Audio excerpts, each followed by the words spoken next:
Hey guys, Daniel James here, and today what we're going to be doing is taking a look at Musical Sampling's new library, Soaring Strings.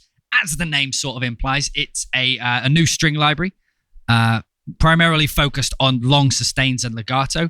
And the way we're going to do this video, same way we've always done it, is I've written a short track in the background using the library. So we'll take a listen to that first. Then what we'll do is dive into the library itself, take a look at what it contains, what it's good at, take a listen to the sound, and then I'll talk about why I use certain parts of the library the way I did in the track. So without further ado, let's take a quick listen to the cue. That rhymed. I'm a poet. I didn't know. Here we go.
So there we go. There was the short track I wrote. And as you can hear, I went for the very dramatic and somewhat soaring style of music.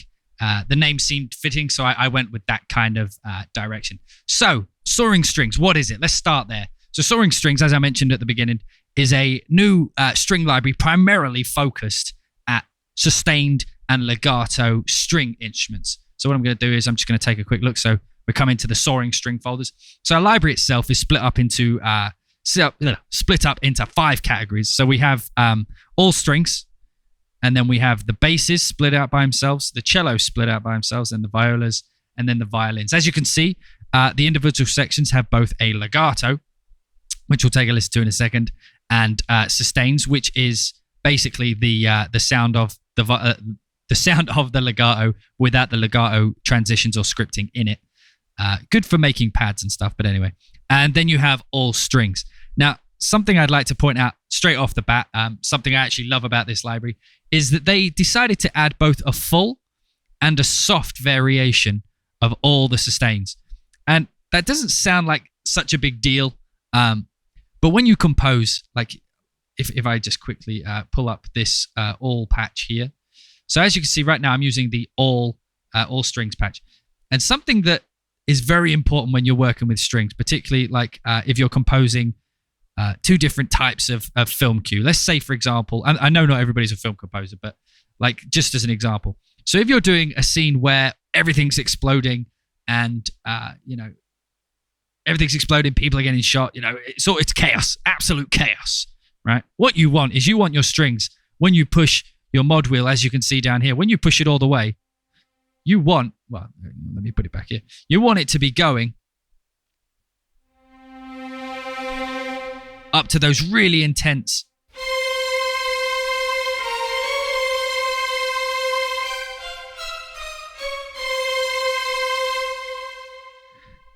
and that's fantastic. That's what you want. You want to be going into those, those mid dynamics to those really fucking loud dynamics.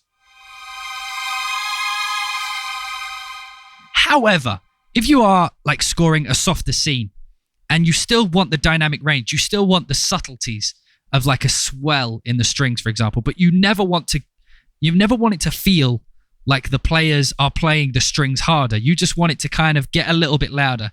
So, from like a pianissimo to a mezzo pianissimo, I don't know my terms. I am a terrible composer, but like from very, very fucking quiet to sort of quiet. That's kind of what you want. You want that mid quiet and soft quiet. So if I like do this now, I'm just going to play like a 2-chord progression.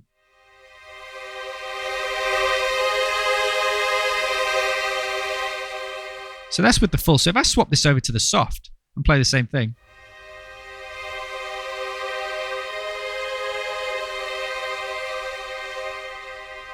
You can hear you still get the same average loudness of the actual patch. However, it feels as though the players are playing softer. So, the way they've done this is essentially cut off the, I assume, like they've cut off the high dynamic samples and then just spread the softer samples over a wider range, which kind of gives you a little bit more space to play.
So, as you may have noticed at the end there, and it brings me neatly around to the UI, I moved the mod wheel, as you can see here, all the way down to the bottom. But we still have sound. Granted, a very soft sound, and I'm aware many composers will use that. However, music sampling decided to add this button here, the to silence. And now this pretty much does what it kind of implies. When you click on it, when the mod wheel is down at the bottom, there is zero sound. And this is very useful, particularly for composers who like to have their music tail off to silence, because this allows you to use just the mod wheel data, which you're going to be using anyway for your strings, to silence the entire line.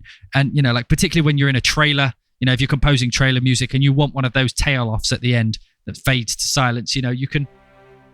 Dun, dun, dun, dun, dun, dun, dun, dun, dun. That was my impression of trailer music, by the way. And then that, just complete fade to silence. And one thing that's worth noting as well is if I just set my mod wheel like a very low dynamic, but slightly up here, you hear how quiet that is. There are occasions when you compose, when you just want the music to kind of just sit down there, So like if I come down to like my piano,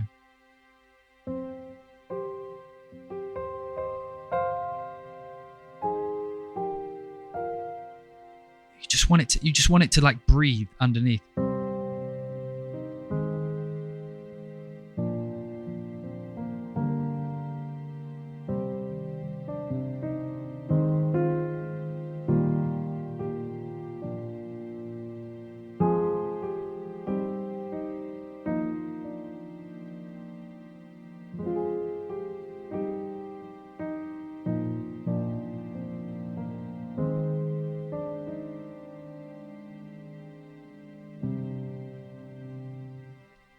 And so having this to silence button allows you to take the strings down to like the abnormally soft, which I actually love. And I wish every string library had this, because there are some string libraries where the option is that is your lowest dynamic. So you have to end. I mean, string players naturally do kind of usually just stop playing the note at a very soft dynamic. But like I always have these off. So now so that's what the all string sounds like. I'll just quickly play a passage on the full strings here.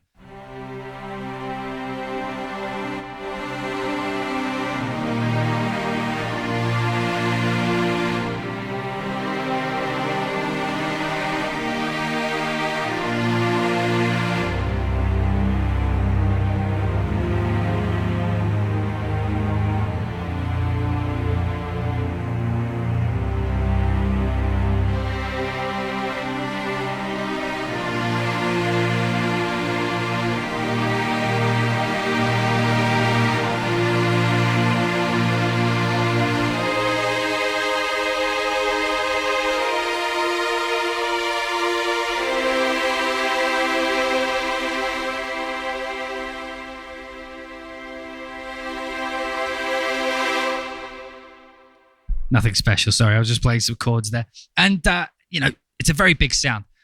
So that's what the all strings sound like. And as someone who, when they compose, I like to block out what I'm going to do for a scene, usually using one patch. So like if I'm doing a big action scene, I'll start with percussion and I'll do the percussion for the whole scene first, so that I have like a framework with which to compose the rest of the instruments. If I'm doing something soft or melodic, or, you know, like if I'm doing a trailer piece, I will usually start with something melodic, so either a piano or a strings patch. And now when your strings sound as impressive as these ones do, like I'm not going to pull any punches on this one, like, because I really love the tone of these strings. And I think you guys have heard me a few times mention how important tone is to a sample library. And this library has that kind of Hollywood, just that Hollywood cinematic feel to them. And I guess that's in part because of the soaring part of the strings. So if I'm composing a trailer cue, I will, or, you know, or like a melodic cue, I will actually pull up a string patch. And as you can see here on this track, I actually did. So this is what I played first. I didn't play this, you know, like all in one go. I don't have that many fingers. Well, I do, but I'm not that good. So like this top line here, and kind of around here and split, I played like these chords in first, and then I came in and just programmed these in all in one patch, just so I could take a listen. So like if we take a quick listen to this soloed out by itself.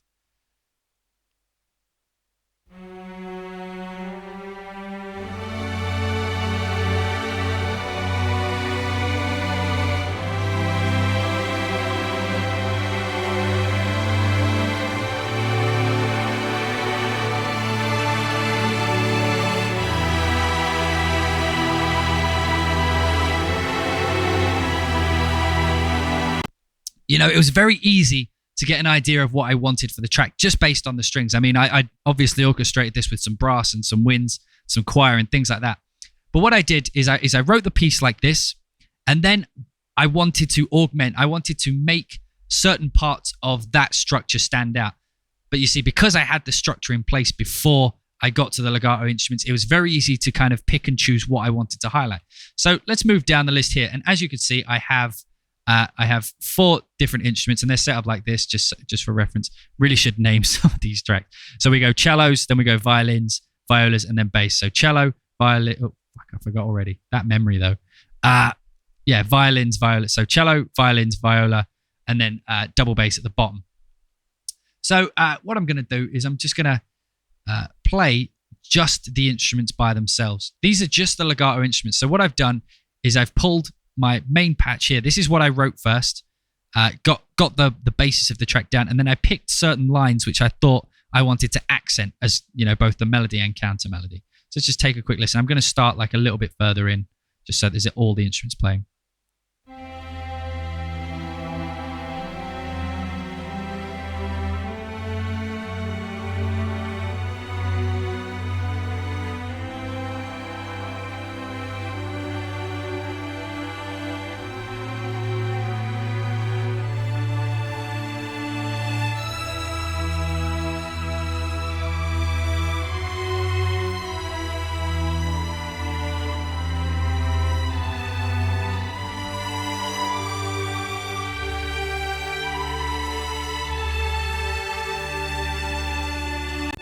So as you can hear, they're very kind of, you know, they're very agile. The legato sounds fantastic. It sounds right in that sweet spot of like, you know, playable and yet realistic at the same time. So let's just, you know, crack out some of these by themselves. So look, the cellos have like one of my favorite things, and I already mentioned it for the all patch, but it's the tone. So if I just play a little bit of this.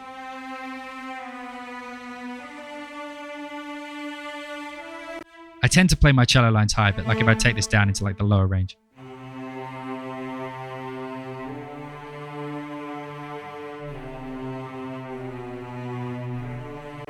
It just has a beautiful tone. And the way I describe it, I mean, I can never play this, so I can never play this very well, but I shall attempt for the sake of the video. But it has like what I call like the Jablonski sound. And the reason I say is there's a track, I think it's called Arrival to Earth or something, on the Transformers score, you know, it's too high.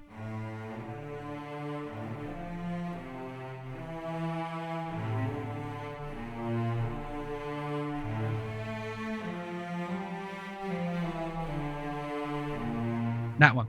And that is like, when I think of cello, when I think of cinematic cello, that is the prime example of what I hear.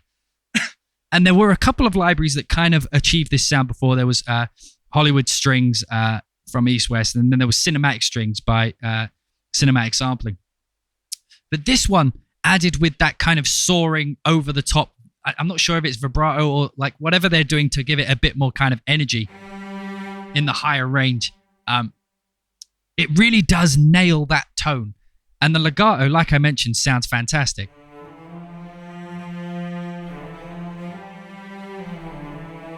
And as you can hear, it goes very, very fast, which I didn't expect. And something I should just mention for the video, as you can see, I have these loaded in purged. So if you hear like little trips in the legato, that's not the library. The legato sounds fantastic. It's just loading it. Like if I push this one, you see that little red dot there. That means it's not loaded in yet. But yeah.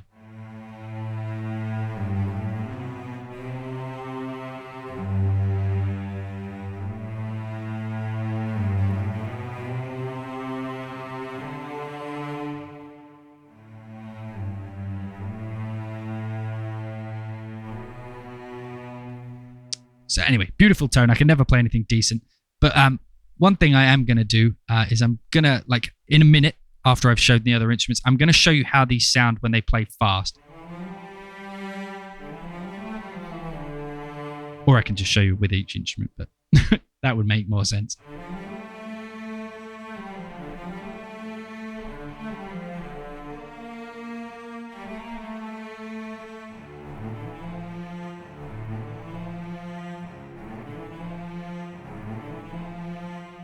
And while I'm on this instrument, it's worth pointing out this button here, which is exclusive to the legato patches. So the repetitions essentially means that if I was to play a note twice, it will actually, like if I play it within the allotted time period, it will actually trigger a unique legato transition for the same note. So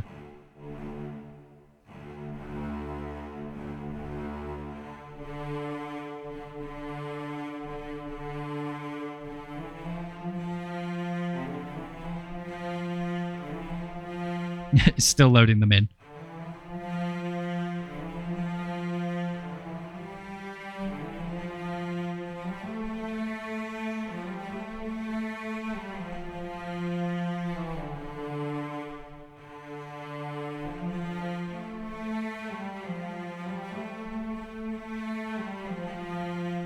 And it just adds like an extra sense of realism to the parts. So that's the cello part I played. And if I in a minute I'll show like which parts in the actual track they are. So now we come down to the violins.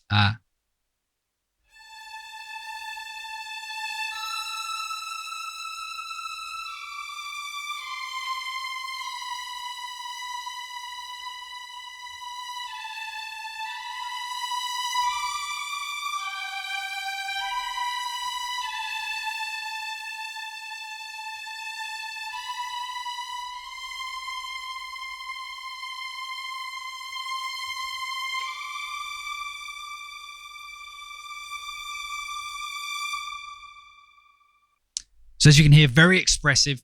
I just kind of had the line going up like this. I added a few dynamics in there just to make it a little bit more interesting then. So I'm just going to play this like with the track, and you'll hear how it stands out over the top.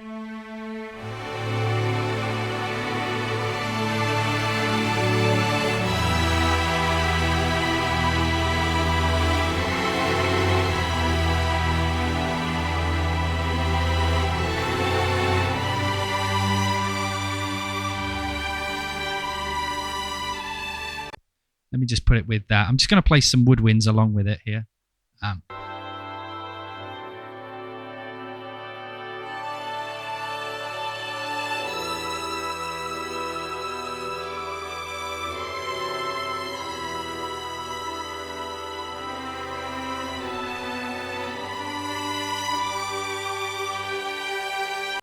It's actually something I enjoy doing, putting woodwinds along with the legato instruments.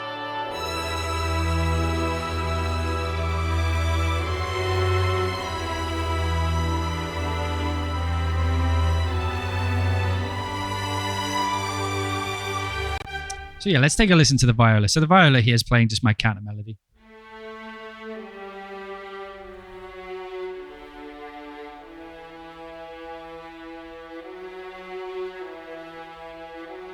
So it's worth pointing out here now that there are no other than the dynamic CC, which you can assign yourself should you decide to. I always keep mine on 1, which is the mod wheel.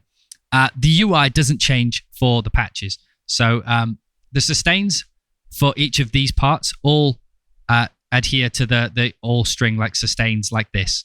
I will show those a bit later, but just so you're aware, when I'm not going to be going back to the UI too much more because there's not much more to show on it. So I'm just going to show how certain parts sound.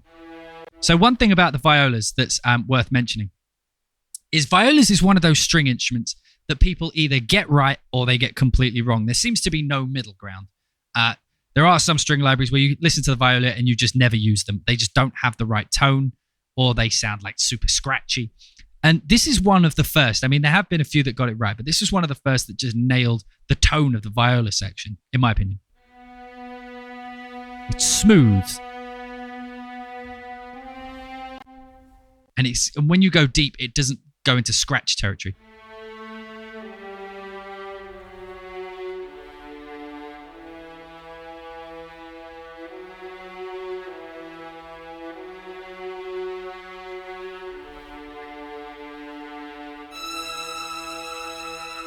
Bring in some strings.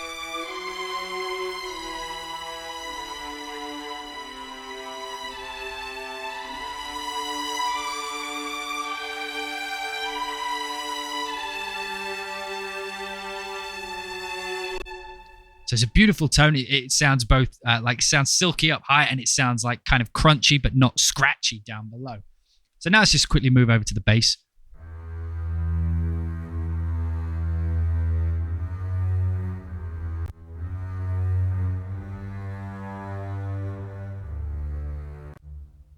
So let's have a listen to how low we can actually go.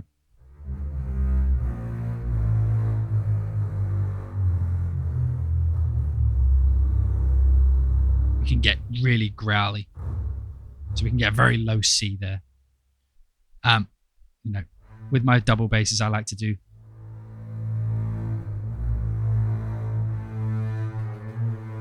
I think that's a gladiator little trill there, but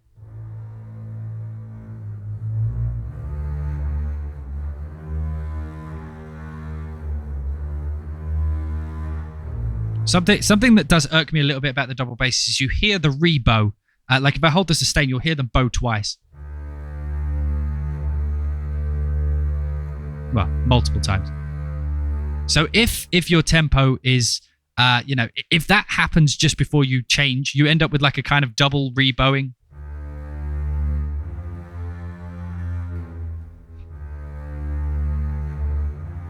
You end up with a little rhythmical movement in it that you didn't expect. However, the low dirtiness is fantastic. And you can move pretty fast with it. So what I'm going to do now is I'm actually just going to quickly show you how fast it can go before it starts breaking up. So I'm just going to double time this part. Let's just double time it.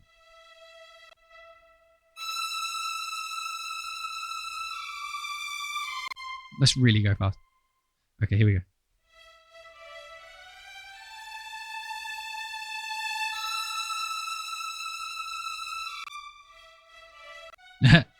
Doesn't like that very much. What are we doing here? What are we doing? We got weird mod wheel? We do. We have weird mod wheel. So I'm just going to just have these flat for a second.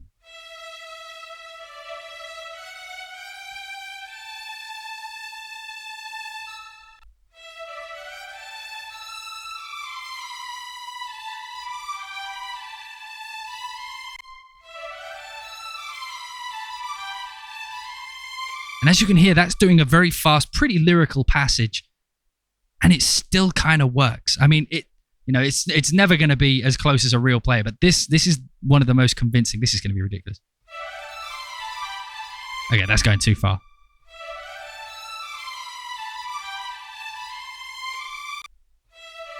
And to me, that is just insanely. I just don't get it. I don't get how they did it.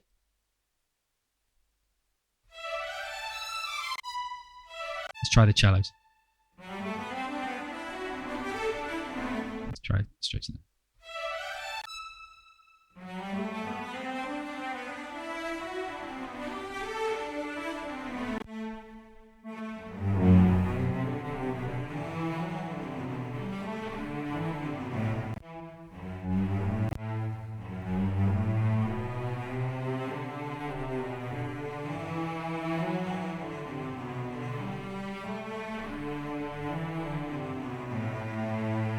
So as you can hear, it's very apt, very able to go fast. Something I was totally not expecting from the library. Yeah, let's try the viola. See how nimble it is. No, not just that part. Why would I want to do just that part? You imbecile. No. Okay, right. All of it. All. There we go. Okay, this may be a little bit over the top, but let's take a listen.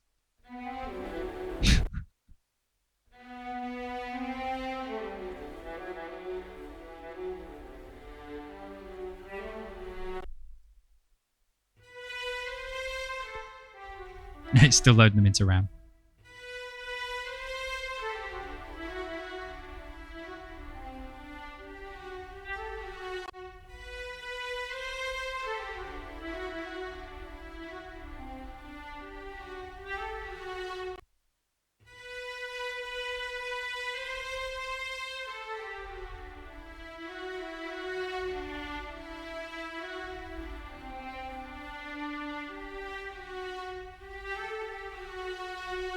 And it's just stunning how well these go quick, how well they can play fast, which is something that normally a lot of legato transitions for any library, be it brass, woodwinds, strings, is where it falls down. And the fact that they nailed that fast passage, the ability to play fast passages, means that even in action tracks where I've got my string line soaring over the top, I don't have to think, okay, I need like a kind of like a 16th note descending line on the strings. I don't have to reach for a spiccato patch or, just a short marcato or something like this. I can actually just stick with my legato and then go down how an actual player would do it. Because I imagine in a real scenario, unless you actually wanted them to play spiccato, if you were playing a string line, you wanted them to go da, da, da, da, da, da, da, da. Yeah, listen. So you're playing like some high line.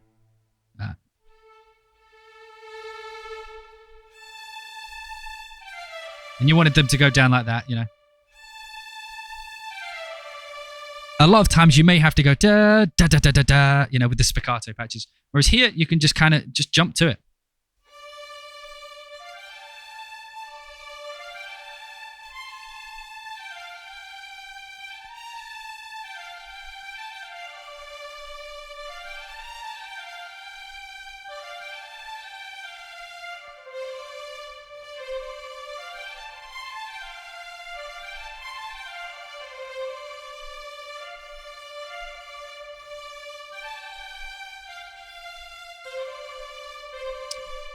And which thoroughly impresses me. I mean, I'm not going to lie. Like I said, halfway through, I'm not pulling any punches. Like, this is one of the most impressive string libraries for legatos and sustains that I've ever heard. So what I'm going to do now is I'm going to pull up my cello patch here.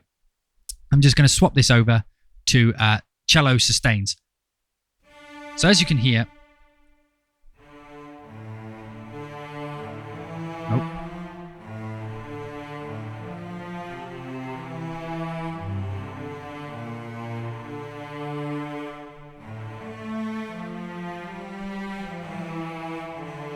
so as you can hear, it's still got the tone, and the sustain itself has enough release that you can still kind of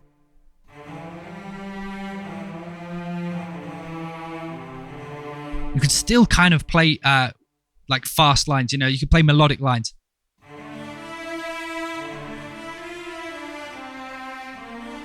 But the other thing you can do is you can play multiple notes. You can play polyphonically, so you can.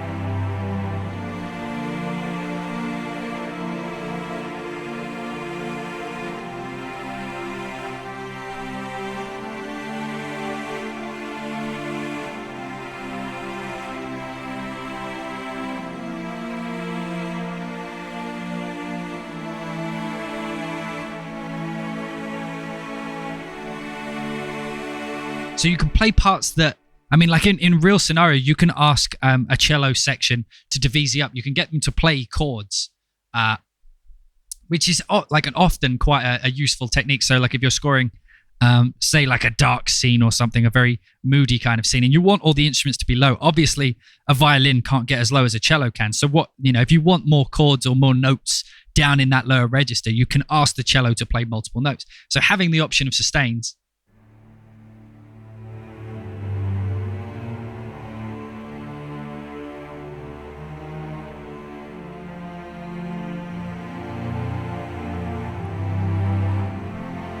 allows you to maintain the tone you're going for without having to resort to other instruments. And as I mentioned earlier, each one comes with a soft variation. So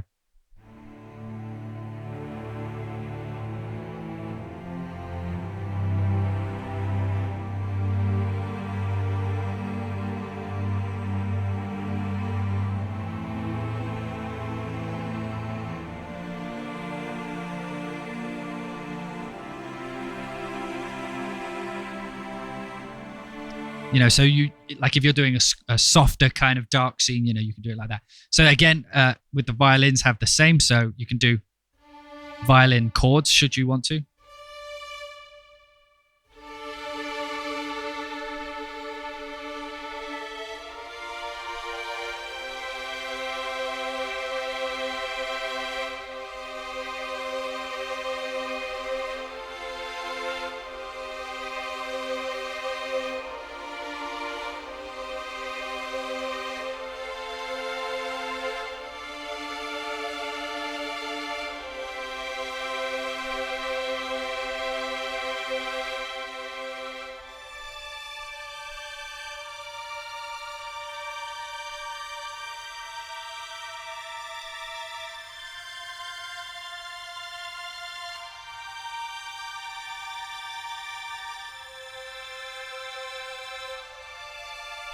Again, a very beautiful, strong tone. And these can, if you've got like a really dramatic moment, you can full on,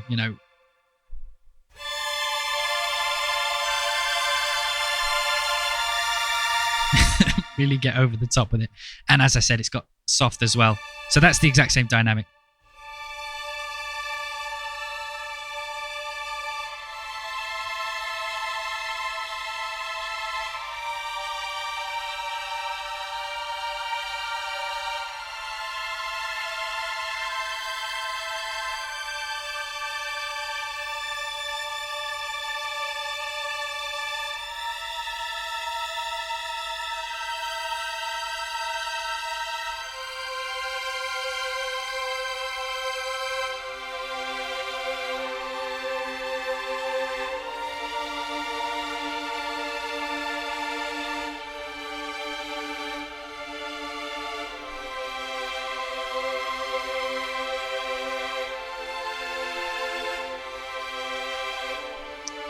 Etc. So let's move down to the violas. So again, sustains. And these are good because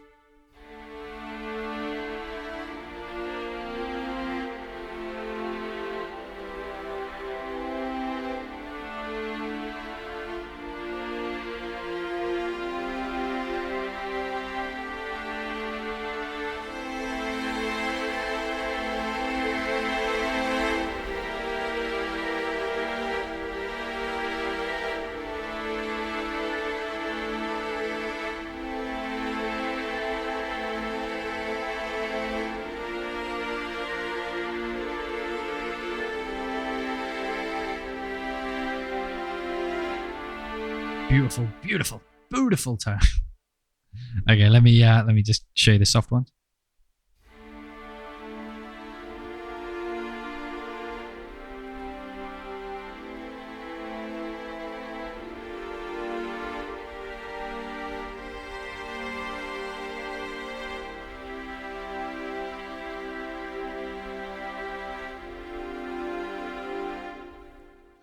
Do some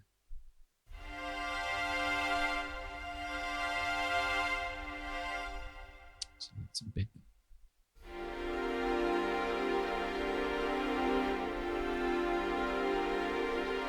Wonderful tone, and the basses do have it as well. Although, like when you play chordal bass, it gets a little bit messy down there. In both senses, I guess. But I mean, you can.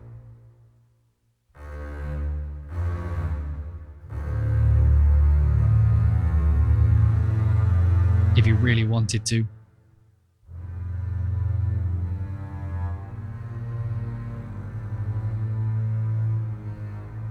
Or you can double them up, which is quite fun. You know, so you've got your low note and then your higher.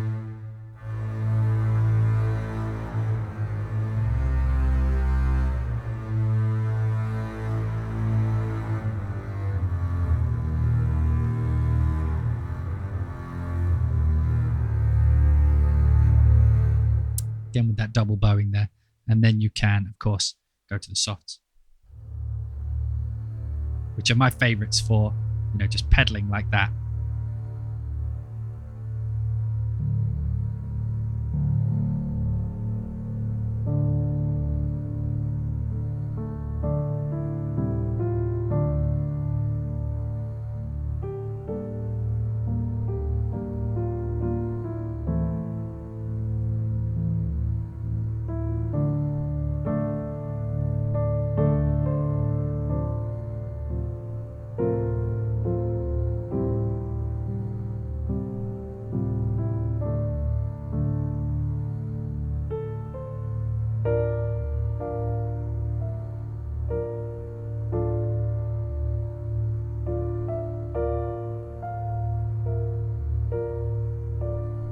You know, like, so, whoa. So you can, you know, you can sustain the bass, and the bass soft really do sound fantastic. Something that's actually quite hard to capture, I believe, is that very soft dynamic. Bass, where are you?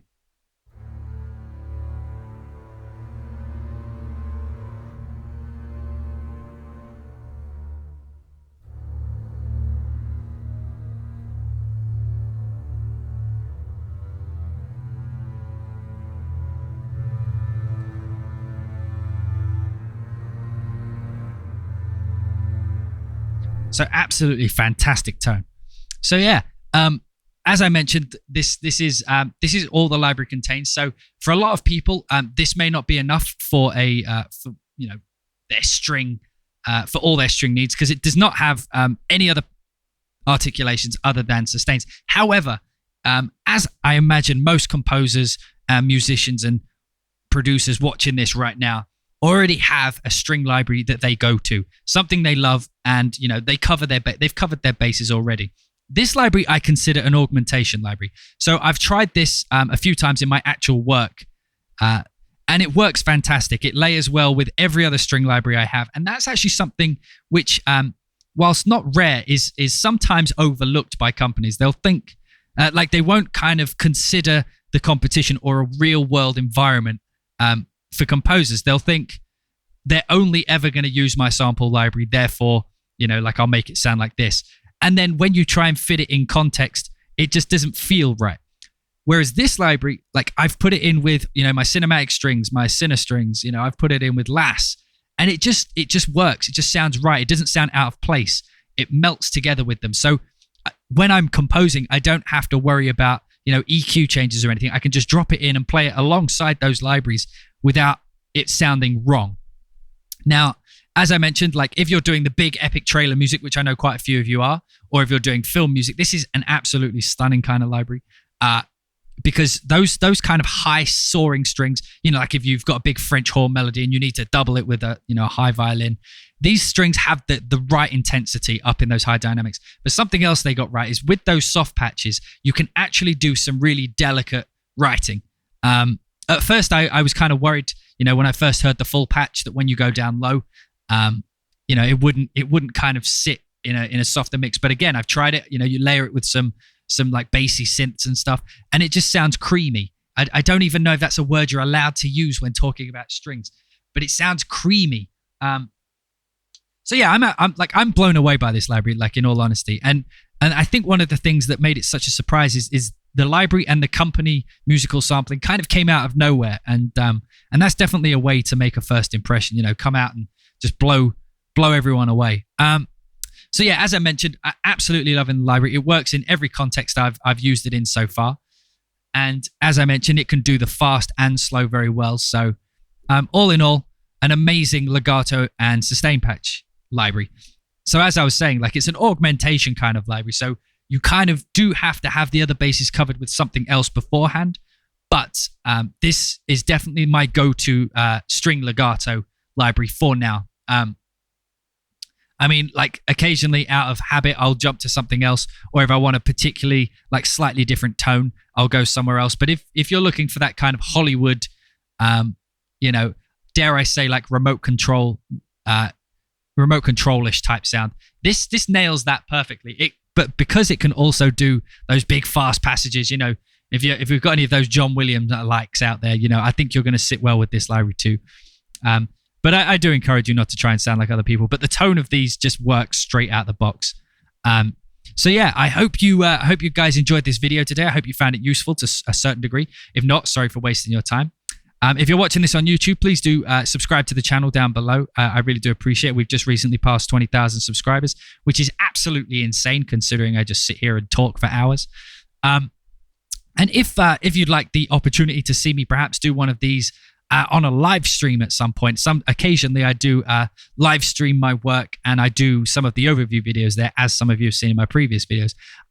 That link is www.twitch.tv/hybrid2. So feel free to go follow there. Finally, my Twitter handle is @H2Daniel. If you'd like to follow there, that's when I'm going to be posting about which libraries I'm going to be covering next on the channel, and also asking you guys what you want to see and things like that. So yeah, thank you everybody for watching today, and I'll see you all in the next one.